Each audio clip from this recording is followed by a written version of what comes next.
Okay. Good afternoon. This Township of Selwyn Council meeting for Tuesday, April the 8th, 2025 will come to order.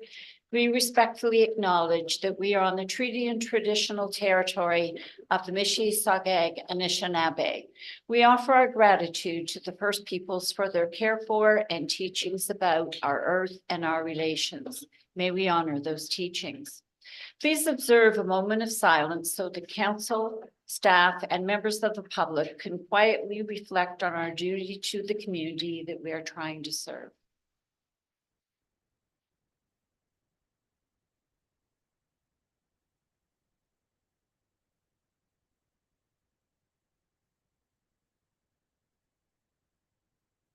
Thank you. Members of the public, staff, presenters, and members of council, please be advised that meetings are broadcast and recorded and made available on the internet. I would ask that all comments, questions, and answers be directed through me as the chair. This includes the public, staff, and council members. We have our minutes of March the 25th, 2025. I need someone to move them if there are no errors or omissions. Deputy Mayor Black, seconded by Councillor Koulis, all in favor. That's carried. Is there any discussion out of the minutes? Seeing none, we will go to our first deputation. We have Emma Harrison here today, the federal Liberal candidate. Would you like to go to the podium? Sure. Thank you.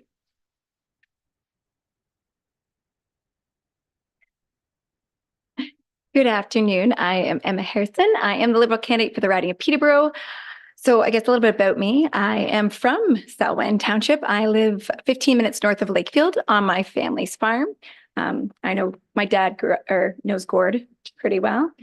When he was, my dad's no longer with us, but I've spent some time over on Gord's farm. So my dad was a third-generation farmer and a heavy equipment mechanic. So he spent a lot of time fixing people's tractors, and he was a specialist with diesel engines. So he was a pretty popular guy when people needed help. I purchased the farm in 2021. My dad unfortunately passed away of pancreatic cancer in 2010. So the farm was then rented out to other local farmers for cash cropping and for hay. My husband and I bought it in 2021, and we have slowly but surely brought the farm back to life under a new plan, putting the environment first. The money we had, we spent on reseeding the farm under the method of no-till drilling, and we were able to purchase 3 cattle. And I tell the story that within the first 24 hours of them being on the farm, they escaped. And anyone who's farmed that knows that cows, sometimes they go on adventures. They were, out and about for about 3 days. Until they finally found a home at our neighbor's farm, and we were able to bring them home. And our first calf was born, I think 2 days after they came back, and her name is Millie, after my grandmother, Mildred. We practice something called rotational grazing, which is the practice of moving your cattle once a day or every 2 days onto a new pasture using solar fencing. It is a phenomenal way to fertilize pastures and grasslands with just the use of your cattle. We also use our chickens in a method of, after a few days, the fly larvae come along, and then the chickens live off the fly larvae. So that's a really important aspect of our farming. We are small business owners as well. We now luckily are able to sell our beef and our chicken and eggs, and we grow a tremendous amount of flowers, which started kind of more of as a passion project, but we have built it up into a actual full-blown wedding business that we do a lot of flowers at the Century Barn in Cavan, and a few other and at-home weddings and things like that. So that is a hugely important aspect of my life, which is running our small business from our farm. I have 3 children. They are 10, 2, and I have an 8-month-old daughter named Miller.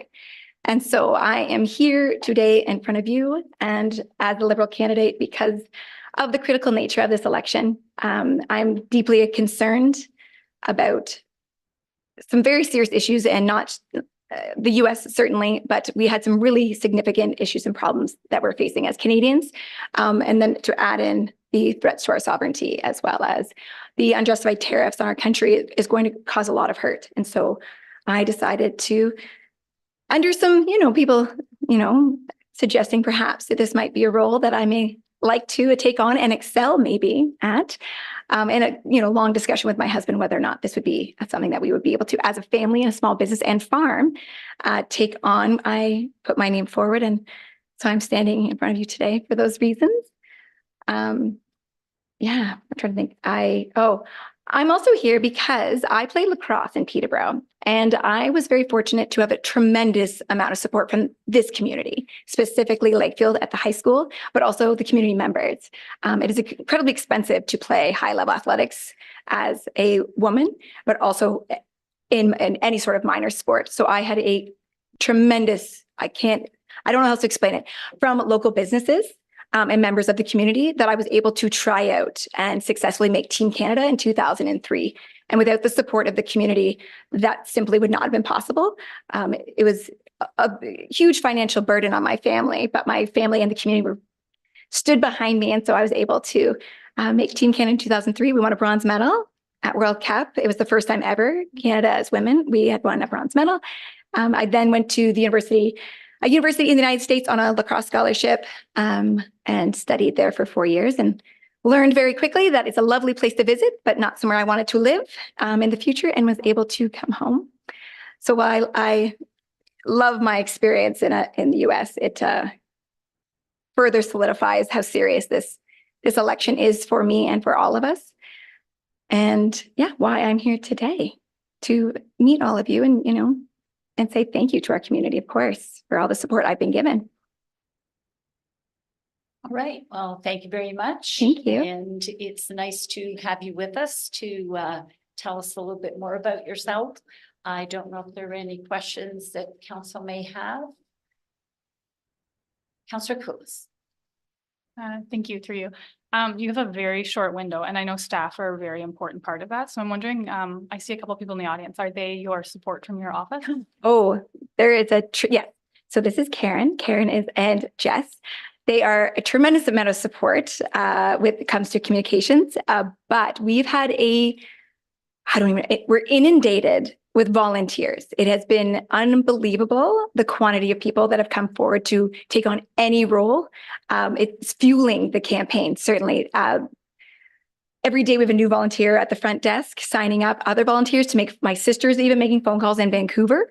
We don't even know sometimes what to do and how to move quickly enough to actually find roles for everyone who's putting their hand up and also taking on an incredible role with volunteer work.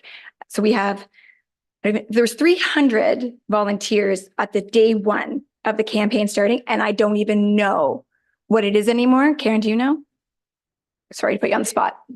I think we're at about 500 volunteers who are out putting out signs, making phone calls, helping other people find information that they need. So yes, tons and tons of support.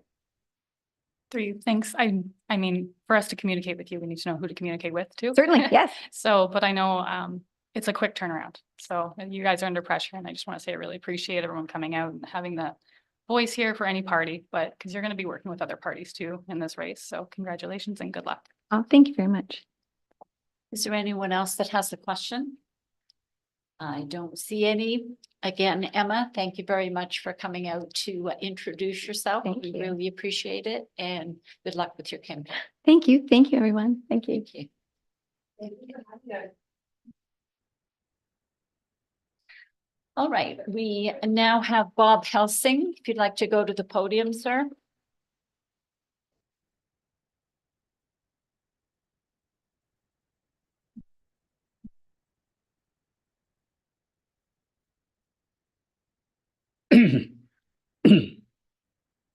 Well, thank you, Madam Mayor, members of council, staff, for allowing me to speak to you this afternoon about the ice storm and the lack of assistance to ratepayers by council.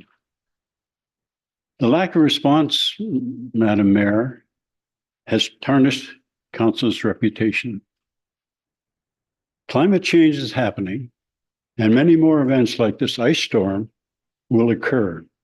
And I just hope council will be ready. The demographics of the township is changing.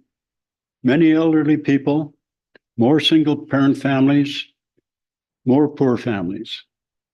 Some of these people do not have the ability to haul debris to the landfill site. Some of them may have neighbors who can help, but there are going to be others who will be unable to do that. I will mention I had a conversation with the mayor, I don't know, it was 4 or 5 days ago, and she gave me a phone number of a organization that helps people, I guess, in need with their properties and whatnot. I phoned them, but unfortunately, I got their answering machine and I haven't heard back from them. So I'm not sure what they actually provide, but it may be something that will augment what council does. I actually don't need any help. I have a vehicle. I can haul my own things to the landfill site. And my neighbor and I work together on various projects, and he has a trailer. So I'm not speaking personally in this regard. I'm trying to speak on behalf of some of the others in our township. The idea for elderly people is to allow them to age in place. That means that the municipality has to provide services. One of the reasons that they want us to age in place is that it's less of a burden on the healthcare system. But also it's healthy for those of us who are getting to the point where moving out of a familiar place and going to a long-term care facility is disorienting. So I think one of the things that would make a difference to some of my neighbors who are elderly, if council had been picking up this debris from the ice storm, it just makes a person feel more comfortable where they're living and it's less costly. Currently, council picks up garbage, picks up recyclables, and council picks up yard waste. It seems that the logic that applies to these services would also apply to debris created by a natural disaster. Does council think that when a tornado hit, I forget whether it was Barrie or Aurelia, that the council had staff just clean up the publicly owned properties? I don't think so. I think they assisted in removing debris from private properties as well. Not that they would go on the property, but the people would remove it from the property and put it on the curbside, and those municipalities would pick up that debris. Why does the city of Peterborough take debris from private properties? In Mr. Vance's financial report, he quotes from council's strategic plan. I think that the first two goals are relevant to the ice storm. Council's lack of response to the ice storm has been a blemish, I feel, on council. There are many questions to be asked and answered.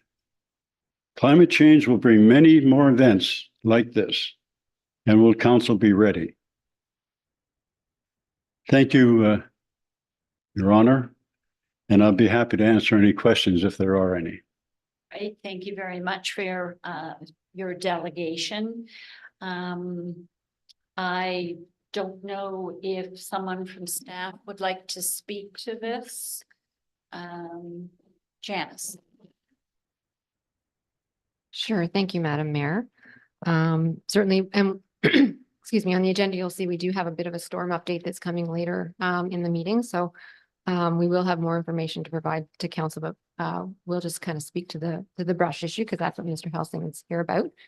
So certainly, I think our township, our staff have definitely done a lot to respond to the ice storm. Certainly just focusing on that no doubt the fire department, the guys were out responding to calls over the weekend. Our public works crews were out. As soon as the storm hit, they were out before the storm trying to manage road operations, winter operations. Certainly our initial focus with our roads crew was to clear the roads so that people could get in and out, so that our emergency services could get in and out, that other contractors could get in and out, just making sure that the roads were open to allow access. Certainly, first off, it probably would have been single lane. Then they went back and made sure it was double lane. But for sure, at times the guys were pushing debris off the road with the equipment, with the plows. They brought their own chainsaws, used their own chainsaws to make sure they could cut their way in to where they needed to be to make sure that that folks had access to and from their properties. So again, I think from our emergency services, our public works, all of our departments actually have been involved in managing the response, helping people, trying to deal with our own critical infrastructure. Certainly the folks here answering questions, trying to help people, give them the information that we have available. So certainly there's been a lot of effort put forward by staff in all of our departments. And they're doing so at the same time that they have family and property at home that they're trying to deal with as well. So I would extend kudos to all of our staff for the efforts that they have been making. So from a public works perspective, the guys have guys and girls, I guess, or the folks, the staff have kind of shifted their focus now to clean up. So trying really to clear away the roadside debris. So that would include trees and branches that are within our road allowance. We need to get that debris cleared to open up the roads, to open up the sidewalks, to make sure we're not creating issues with drainage. As we know, we have a flooding impact that is impacting the township at this point in time and could be getting worse over the next couple of weeks. And just ensuring that, damaged trees are cleared up and there's not areas in the road allowance that are creating hazards or a liability to the township. In some cases, as the staff have been going around, residents have put debris out to the side of the road where it is alongside debris that we are cleaning up. Staff have been taking that away. But we have been advising residents, as we did with previous events, that it is up to them to manage the debris on their own property. I understand that this is a widespread situation. However, if somebody has a tree come down on their property at any other point in time, they understand they need to manage it. So we understand the scope, but we have been advising people that they do need to manage the debris on their own property. And certainly we're seeing people do that. Like if you look at the volume of brush that's being deposited at the county yards, if you look at the lineups and the volumes that have been taken into our landfill site, we will be providing you some more information about that later in the meeting.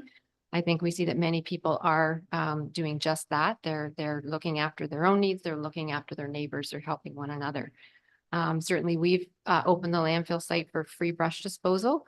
There's no deadline established for that at this point in time. We understand it's a large impact. It will take time for people to get through this work. And certainly we would give notice before ever changing that situation.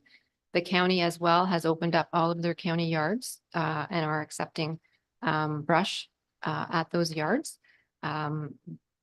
They have established a deadline, but we do expect that deadline will be extended, and we have sent the message to the county that it needs to be, because our folks do need more time to get their properties cleaned up. Some other options for folks, and limited to, again, mostly the built up areas, but for some of the smaller debris, there will be the leaf and yard collection that happens. That's a program that's run by the county of Peterborough, not the township. So that would help to deal with some of the smaller debris that people have on their yards. Obviously, we've already talked about friends and family helping each other, and certainly there's property maintenance companies that are available to help folks as well. So for sure, just in general, the storm did impact widespread across the township. It's going to be a huge and long-term cleanup effort for the township with its road allowances, its trails, its parks, other township properties, and of course, managing the additional volumes at our landfill site. So I think it goes without saying that all of this is going to take a lot of time. Excuse me. Will create some additional costs, and certainly is going to impact our ability to get on with some of our other planned projects and services, so sweeping, road resurfacing, construction. So it will have an impact across the board on some of those things. Managing additional residential debris, as Mr. Helsing is asking us to do, would definitely exacerbate those impacts significantly. And again, I get, based on what we're hearing, you know, most of the feedback and questions we're getting from people is, where can I take my brush? Is there a charge? So that's the majority of input and question that we're getting from the public. So based on that and what we're seeing, I think from my perspective, I would recommend that council stay the course with the way we've been responding to date. And again, we'll have a bit of a storm update for you later on, but we would continue to provide council with information as the weeks and potentially months go on. Thank you. I can tell you that Hydro One has said that this particular storm is historical. They, even in 1998, they don't have the devastation that they are seeing with what happened with this storm in our particular area. They've had to replace 2,100 poles, which is, when you, I mean, it's unfathomable to even think about that many poles that have to be replaced to be able to redo the lines. And I think the magnitude of the damage is devastating. And I think the further north you go, the worse it gets. There are so many down trees. I was talking to someone who lives off the 17th line, and they told me that they were chipping the branches that had fallen down on just their property, and it took 3 days to get it all chipped just for his property. So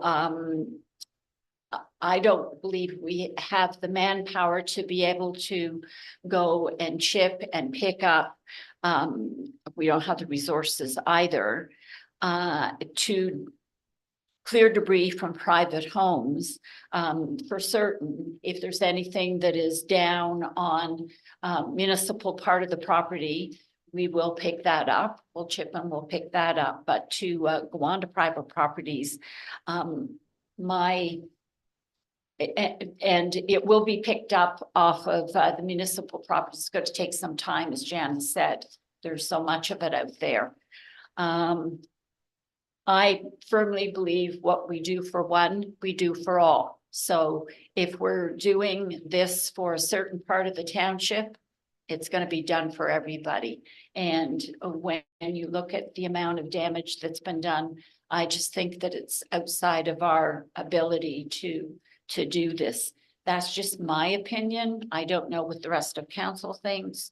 I know, Janice, that the Hydro has offered a grant for $10,000. Could, if we were even lucky enough to get that grant, could we use that to do what Mr. Helsing's requesting? The information that we have really would more support a specific, it is only $10,000. And it looks like it's more of a program that the township would run.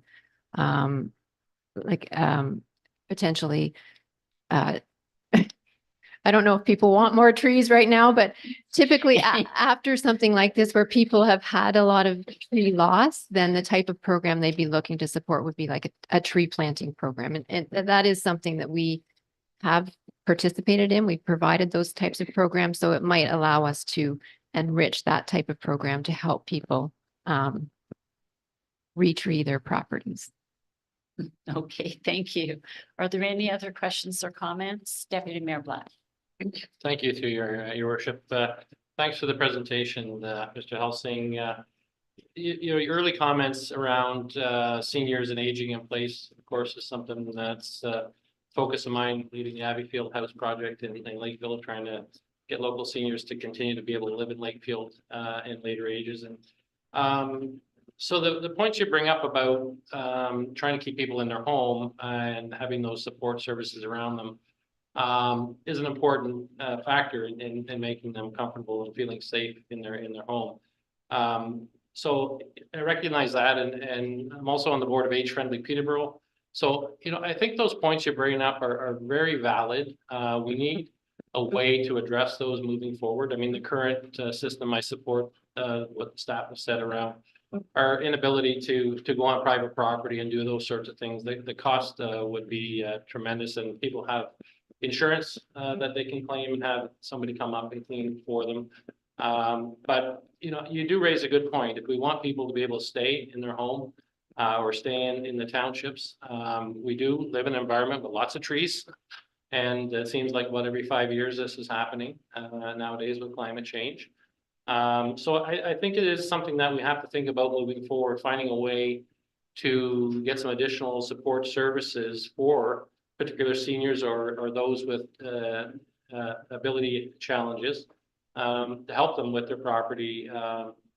And again, it might be through private enterprise or through some kind of volunteer organization, but you raise an excellent point around our population is getting older and it's more difficult for people to stay in their home. So I appreciate those comments. I do have a question for staff, if I can follow up with that. So the county declared an emergency, and does that typically involve funding from the province or the feds to do cleanup? Is that a potential area for some funding for special situations? No, so there is a provincial funding program. It's the Municipal Disaster Relief. Yeah. Assistance Program, I think, MDRAP. It is tied to having costs that are over up and above 3% of your own purposes taxation levy. Right. And it's very limited in terms of the types of costs that would be eligible. So typically, if we're using our own staff and equipment, those types of costs aren't included in what would be eligible. So, and even if you did apply and you were eligible, you don't need to have a declared emergency to access that. So again, just as a follow-up, again, to Mr. Helsing's point around aging in place, and maybe that's something that we should be lobbying the province for, having some funds that municipalities can use to help property owners that can't afford or don't have insurance to clean their properties. But that's something to work on, I feel, down the road. Are there any other questions from council? Comments, Councillor Coles? Through you. I brought this up so many times, but how's that relationship with? Excuse me, Larry, could you, at my age, there are two things that go. Hearing, and I forgot to put my hearing aids in, and the other thing is the brain. The brain didn't remember to put the hearing aids in. So if you could speak up a little Sure. bit more, please. I've brought this up many times before, but I'm just wondering how our relationship with Fleming College is. I know they've cut a lot of programs, but forestry, there is still one program there existing. In the past, we've worked with them to clean up our parks, and I'm just wondering if there's any possibility of some kind of relationship in the summer months. Right now, they're in exams. They're going to be going into the summer semester. I don't know what the capacity is for us to make that relationship happen over the summer. And then I did have one more comment. But yeah, I'll let staff reply. Janice, are you going to speak to that? We definitely have worked with Sir Sanford in the past, specifically in Innismore Waterfront Park. So that certainly is something we could explore. I'm not sure if that is a program that they're going to want to get into, but for sure it's worth that. It's worth a question. Thank you. And you had a follow-up?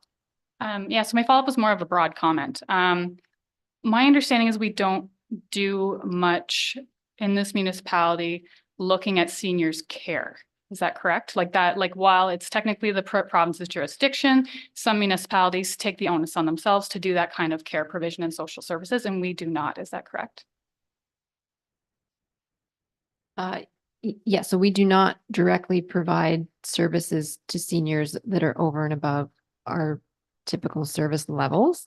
What I would say is, like, in terms of recreational opportunities, we do definitely have facilities that are not used or underused by the township, and we have lease agreements in place with seniors clubs to use those spaces to provide support and mostly recreational opportunities, fellowship with each other. So I guess that would be one way that we do, but in terms of other social services type supports, no, that wouldn't be through us. Social services is managed through the joint services agreement with the city and the county. And just there's been a few comments of age and space and what the province is doing, and it's just there's a lot of disconnects in the provincial direction and the funding available for it, and then how we follow through at our level. So I just kind of wanted to make that clear of where we were standing before we come to this decision. So I think it's been a great conversation. I think there's a lot to think about moving forward on how to plan for the future. So I do really appreciate you bringing this forward. There's a lot to think about. Thank you. Thank you. Councillor Boyko.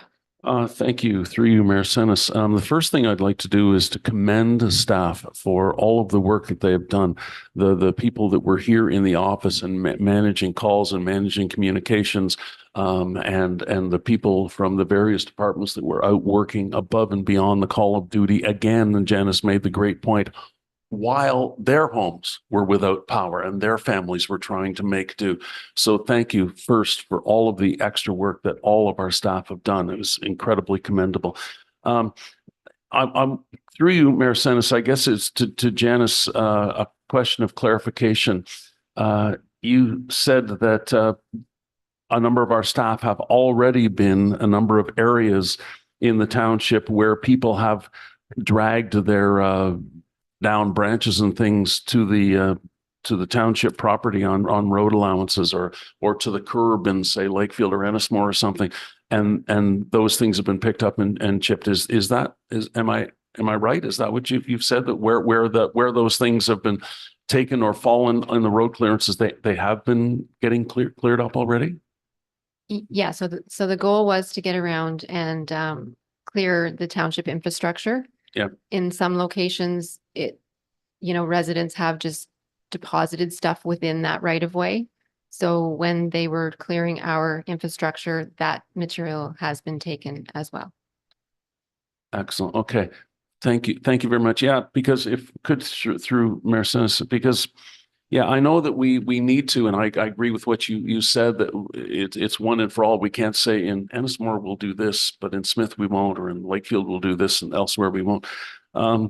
But I think we really need to understand that in an urban setting as opposed to a more rural setting, you are less likely to have a pickup truck and a trailer and a chainsaw. Not you won't, but less likely.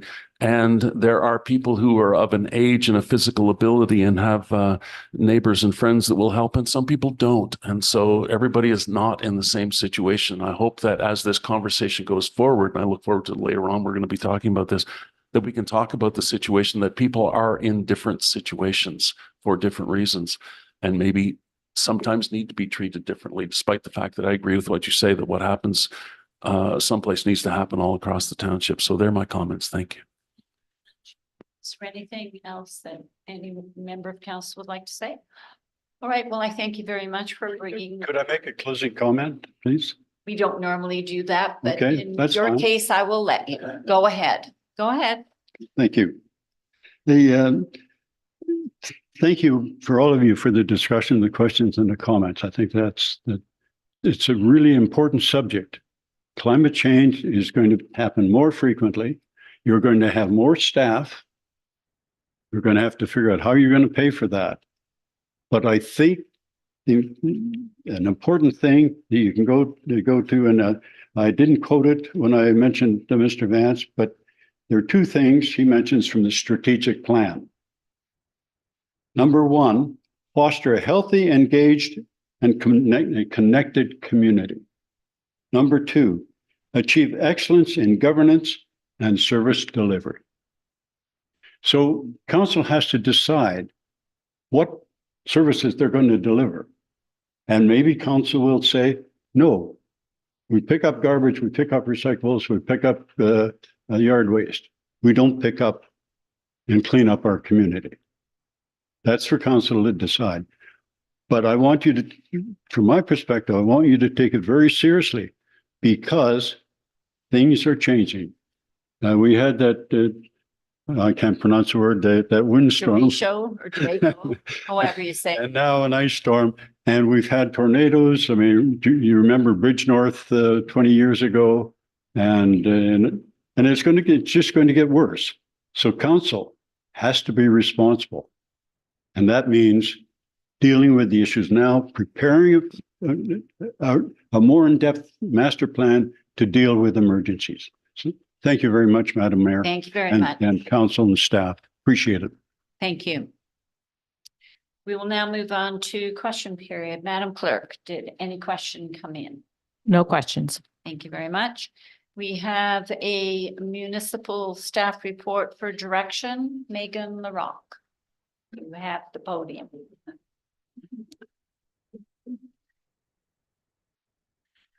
Thank you. Through you, Madam Mayor. My report to council is recommending that township staff discontinue the use of X, formerly known as Twitter, as there are ongoing concerns about the platform's viability as a trusted source for public communication. An increasing number of Canadian government organizations and municipalities have decided to cease the use of the platform and are beginning these discussions, as outlined in my report. An even more recent example would be the ice storm. We had probably the least amount of engagement on Twitter that I've ever seen. So that just goes to show that it is decreasing the popularity of that platform. I am also recommending that the township create a Threads account and commence use of this platform immediately, while also securing a user handle through Blue Sky, another platform, while monitoring its popularity. I welcome any questions from council. All right. Any questions for Megan?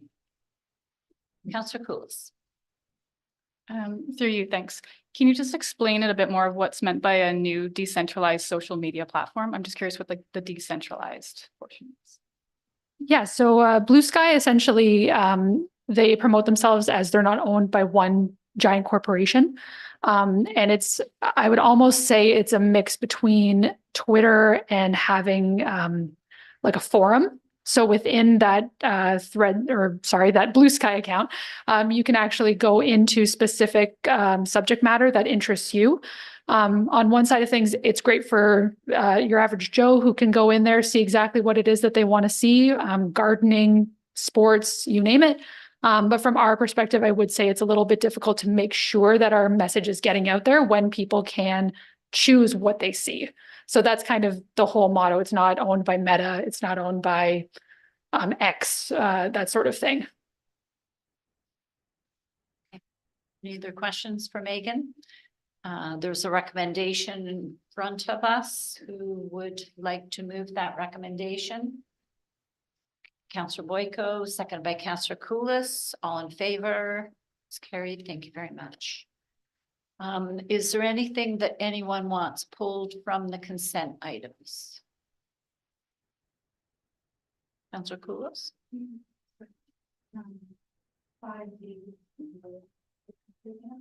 All right. Anything else anyone wants pulled?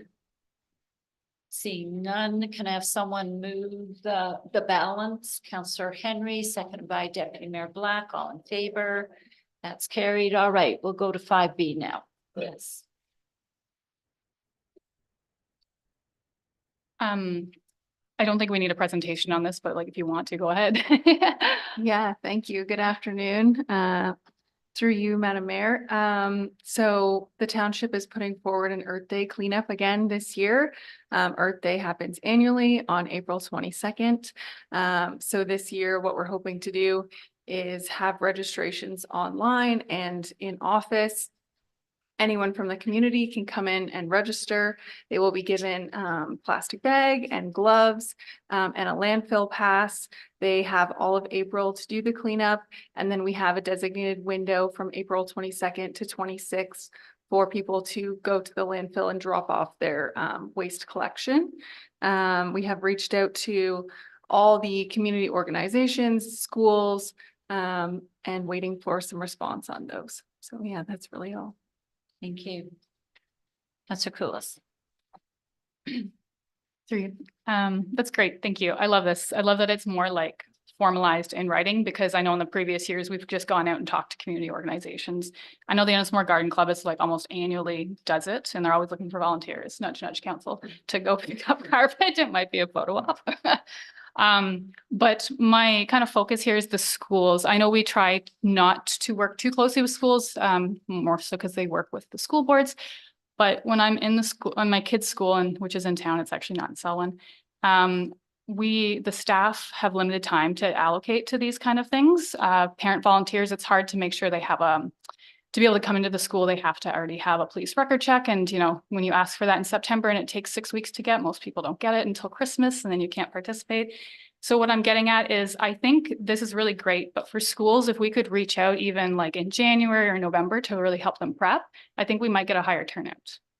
If that's, I'll make it as a comment than anything, but yeah. Yeah, and if I just answer on that comment through you, Madam Mayor, I totally agree with you. I think that coming from a teacher background, reaching out to teachers as soon as possible is the best option.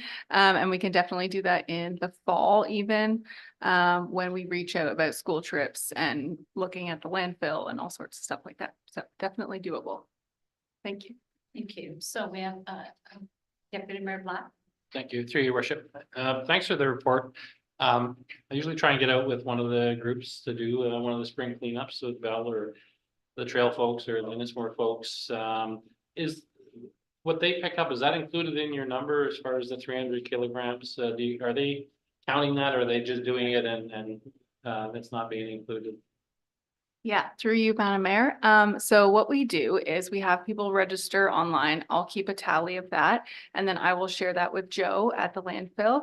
And then he will match that with the people who come in. So he'll cross list their names and then they'll weigh it and all of that gets tallied. So that at the end of the Earth Day cleanup, he'll send me the numbers and I'll know exactly how much in weight we've collected under the Earth Day cleanup. All up to you, thank you. Can we make it a competition to see who brings in the most waste from our roads and trails and offer some small prizes, some Tim Hortons gift cards or something to create a little bit of a competition around it? Yeah, through you, Madam Mayor. I think that could be a possibility. I'd have to chat with Megan about that, but I am all for making this more of a widespread event. I think I want to do some more maybe promotion around this than is usually done, because I don't know if you've been out walking around, but I've seen exponentially more litter around than usual, it feels like, especially with all the snow we've had this year. So I think that's a great idea. That's good.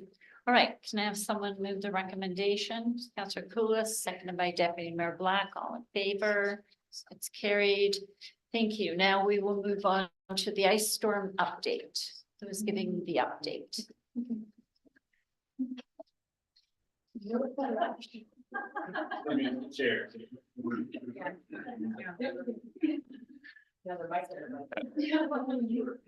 Thank you, through you, Madam Mayor. So I'll just give council a timeline of our municipal ice storm response, starting at the onset of the emergency and to where we are as of 4:30 p.m. yesterday. On March 29th, the fire department began receiving calls for service overnight due to excessive ice buildup on trees and power lines. This ice buildup was causing arcing, fires, trees and branches on the lines, poles down, and power outages reported throughout the township and the county. In the early mornings of March 30th, fire department contacted Public Works requesting assistance to move trees off roadways so they could access affected locations. There were abnormally high call volumes throughout the county, not just within the township. A power line came down on Harrington Line, which in turn started a fire, and this fire caused a gas line to melt, which resulted in a natural gas fire. This took several hours for the fire department and Enbridge to manage, just because the location of the valve had to be located for the valve to be shut down. This has affected 96 customers. Enbridge is well underway with making this repair, but as per their legislation, they have to visit every one of those 96 affected customers to inspect their residence before they can restore gas to that line. So that response from Enbridge is still underway. As we started seeing the onset of the storm, we started seeing significant damage throughout the township, also reports of extensive damage in the city and throughout the county. Majority of the properties within the county were without power. A call was established by the Peterborough County Community Emergency Managers Group.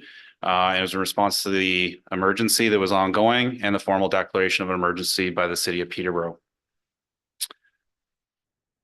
From March 31st to April 4th, relevant township staff met daily to coordinate response activities within the township. On April 1st, when power was restored to portions of Bridgenorth, we activated a warming and charging center at the Bridgenorth Community Hall. As of this past Friday, April 4th, we have shifted using the libraries for any residents who want to use the facilities for warming and charging. We had relatively low to non-existent attendance at our warming centers. Landfill staff were readied early in the week for what was expected to be a busy time at the landfill. Generator was established to run power at the scale house. Daily calls were made between CEMCs within the county and the city and the lower tiers, Hydro One Emergency Management Ontario, and other partner agencies to discuss and coordinate recovery efforts, not only within the township, but as the county as a whole. Fire and Public Works crews worked tirelessly responding to calls and clearing township roads for access. By April 2nd, all township roads have been opened up to 2 lanes of traffic. Prior to this, it was either no lanes of traffic or only one. So we were very early to get our roadways restored. Parks and Rec staff were in the process of shutting down the ice plants at both arenas, and they were able to pivot to getting the ice out of there, drying the floors, and assessing storm damage to our parks and recreational areas. Township staff disseminated countless public communications around safety messaging, storm debris cleanup, power outage, contact info, and safe usage of generators.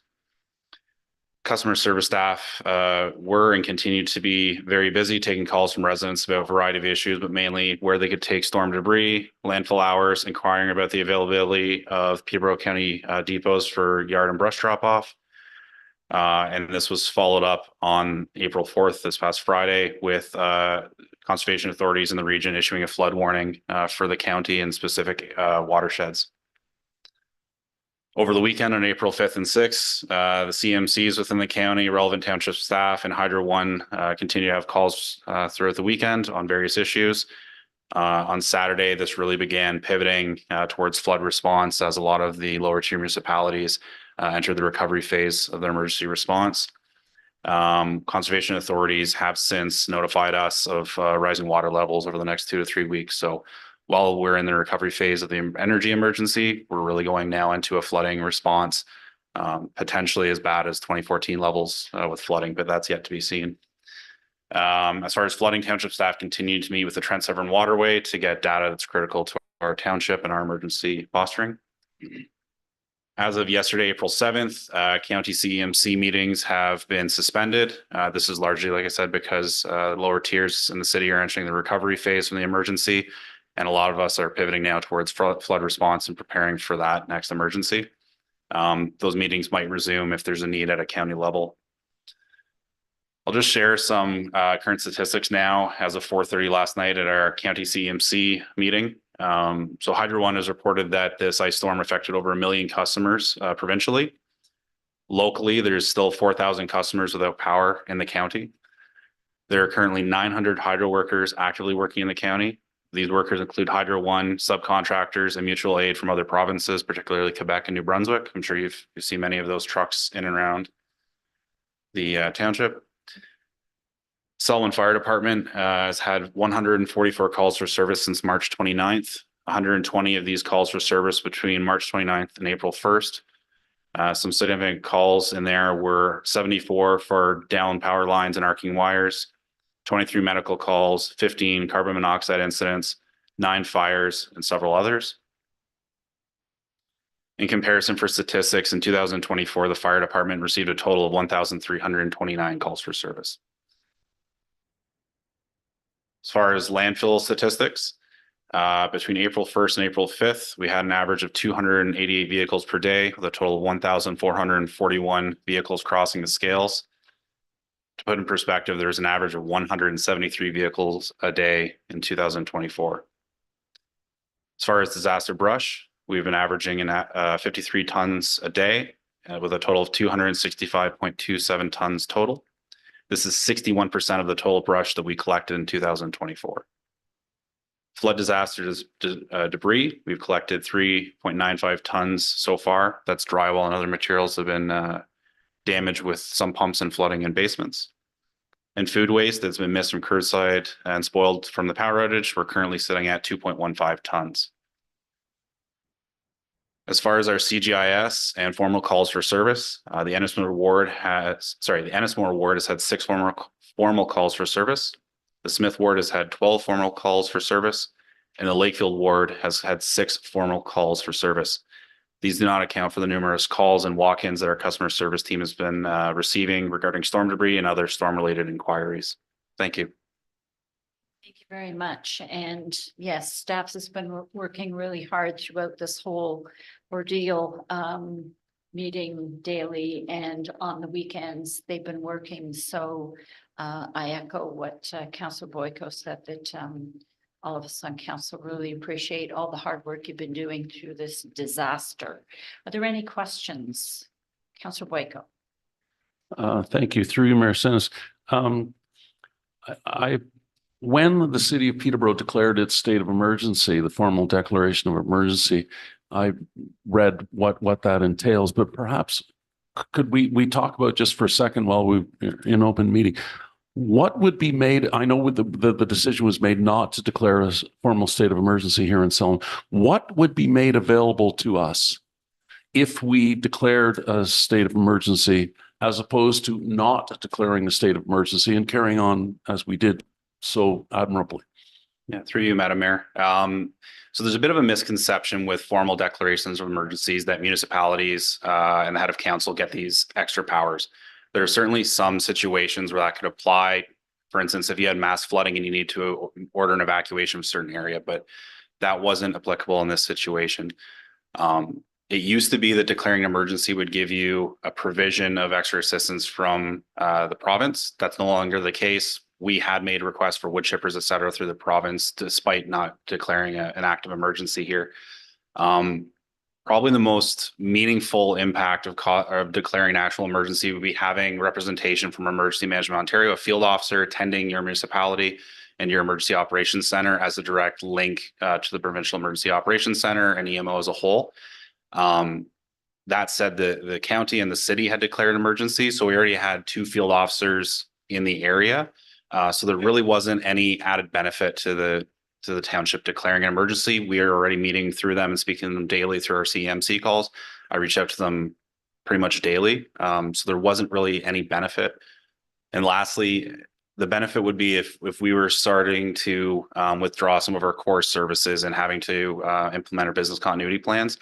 That never really transpired. We had infrastructure here such as generators, so the township office was able to remain open. So there just wasn't that totality of circumstances that we had to declare an emergency. Excellent. Thank you. If I could ask one follow-up, and I know that we probably don't know the answer to this question yet, but is there any indication yet, since it was us being Peterborough County and around Lindsay and Owen Sound, or apparently the 3 worst hit areas, is there any indication at all that these 3 municipalities, which are going to be therefore incurring expenses that they never predicted, and reserves will be drawn down in order to pay those expenses, that the province will be making any kind of attempt to help those municipalities that were hardest hit? Through you, Madam Mayor. So I think as Janice had mentioned earlier, there is a provincial program, MDRA, Municipal Disaster Relief Assistance. As Janice mentioned, it has to be 3% of your total taxation for that year in order for you to first be eligible. But it's far more complex than that. So it's not simply that just the municipality can apply through resolution of council to apply for MDRA. The Minister of Municipal Affairs and Housing has to first establish it or declare that emergency as a approved emergency, if you will, for that program to be activated. And from there has to be costs incurred outside of your normal business operations in order to apply for that program. So Janice had mentioned earlier, stuff that Public Works or Parks and Recreation would have been doing with their own equipment wouldn't necessarily be eligible for MDRA. In my conversations with EMO field officers, there's no indication right now if the Minister of Municipal Affairs and Housing is going to be activating MDRA. And I'm not certain that we would ever meet that eligibility criteria for applying to it. Okay, thank you. Are there any other questions? All right, thank you very much. I'm looking for someone to move the, Madam Clerk, the bylaws. Oh, just a minute.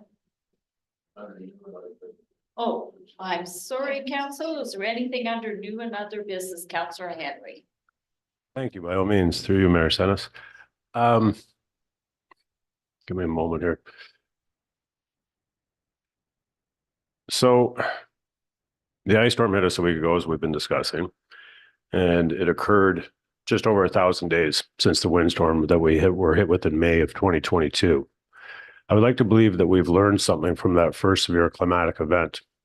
However, our electricity system that was previously held up by big sticks was simply put back together with more big sticks, which again failed in this recent ice storm and again was replaced with more sticks.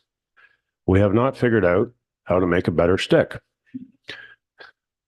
However, if either of these storms had occurred in January or February, the outcomes and impacts would have been much more devastating and worse for the residents of our communities with potential temperature fluctuations.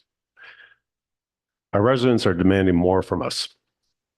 And as such, I would like to put forward a motion as we enter the recovery phase of this recent disaster and to avoid a Mandela effect when we begin to take account of the financial impacts of the storm. Motion I'm bringing forward is a request staff to prepare a report of all costs associated to the freezing rainstorm. What I'd like to see in this report, and what I'd like to see included in it, but not limited to, would be the wages, impact on staff morale, impact on mental health of staff, and what supports we have in place for them to support them, costs of our equipment, fuel, financial and long-term impact on our landfill operations, impact on local businesses, what services can we provide our residents on unmaintained fire routes, what resources do we lack? Whatever you've been going through the last week going, I really could have used a hammer. Well, we need to go buy a friggin' hammer. What grants are available to fund any of these needs that we're recognizing as we work through this while they're fresh in our minds? What delegations can be organized to the province for funding future endeavors? And due to the scope and size and the demographics of Selwyn, I would like this report to include that it will take, what will it take to facilitate the Ennismore Community Center and the Lakefield Smith Community Center to be serviced with backup generators so that these facilities can be used as temporary emergency facilities. Both facilities are fully accessible, contain kitchens and shower amenities. They could be used as central staging areas for several services such as community care, social services, counseling for mental health and addiction services, crisis intervention, prescription support for those that need it, ATM machines so people can access cash because they don't always have it in their pocket, possibly a children's area to give parents a break from the stresses that they're going through, and how we can engage community service groups for operating the kitchens and possible voucher distribution. In the event of a truly catastrophic event, the Red Cross or other organizations could be called upon to set up cots and essential needs distribution from these two centers if need be. Reviewing the benefits of all staff and council to have a mandatory IMS 100 to 300 minimum level of training or an equivalent. And once that's in place, how we could utilize those individuals. As well as recommendations outlining the pros and cons for a reserve emergency contingent fund that would see annual contributions in our budget to assist us in our community in times of need. So you're putting forward this motion. I hope you have it written down so you can give it to staff. That did not come off my head. It is written. Okay, you'll provide it to them. Is there someone who is willing to second that motion? It's going to be quite a bit of work to come up with this report, correct? Yes, it will be a lot of work. Yeah, Yeah. no, I know. Yeah. Sorry, Angie, what did you say? Sorry, I was just going to say it will take a great deal of work. The one component you had mentioned though, impact to local businesses, there may be certain things that we will not necessarily be able to report out on, but anyway, yeah. Deputy Mayor Black. Thank you, through your worship. I don't disagree with everything you've said, because I've talked to Mr. Helsing about similar problems moving forward with the community. I would prefer that you put it in a formal motion and brought it to the next meeting, maybe. Yeah. Where we can have a chance to think about it and staff can have a chance to respond to what information they can get and what they can't get, because there is a lot of stuff there. And I'd love to have it all too, but I'm just not sure it's available or the amount of time it would take to put that together. But I do agree that given the frequency of these events, we need to upgrade the plan for the municipality for residents. So I would suggest maybe bring it back as a formal motion to next meeting. And that does not mean you need a seconder at this time to do that. But you can bring it forward to the next meet, like have it on the next agenda. And we can look for a seconder at that time. Right? Thank you. Thank you. Yes. Through you, my assumption is as you're running through this list, I'm like ticking off in the back of my mind that we're already doing a lot of this stuff. And so when you bring this motion forward, I would do like part A, this, part B, this, because for me, even visually, I'm not trying to speak for staff here, but for somebody who does public service work like that, if it's listed out, I can then go through my own tick box of what I already have and speak to the extent of time that it's going to take to respond to each one of those items, which I think is going to be a big conversation because that's a long list. But thank you. Councillor Henry. Yes, it is going to take a long time. Part of the IMS training, they want to emergency services, knows that in recovery, this is what we do. It's called a postmortem or whatever other fancy word you want to give it. We have to pay a little bit of what we did right. What we did wrong. Debriefing. That's people thinking. Yep. Debriefing. However, the accounting part of it is a part of the whole process. So I hope that we're already working through it, so without much additional work. I do definitely appreciate the input from council. Yeah. All right, so you'll give that to the clerk by, it's the Wednesday of, what's the timing? He has to have it in by? Go ahead, no, you want it.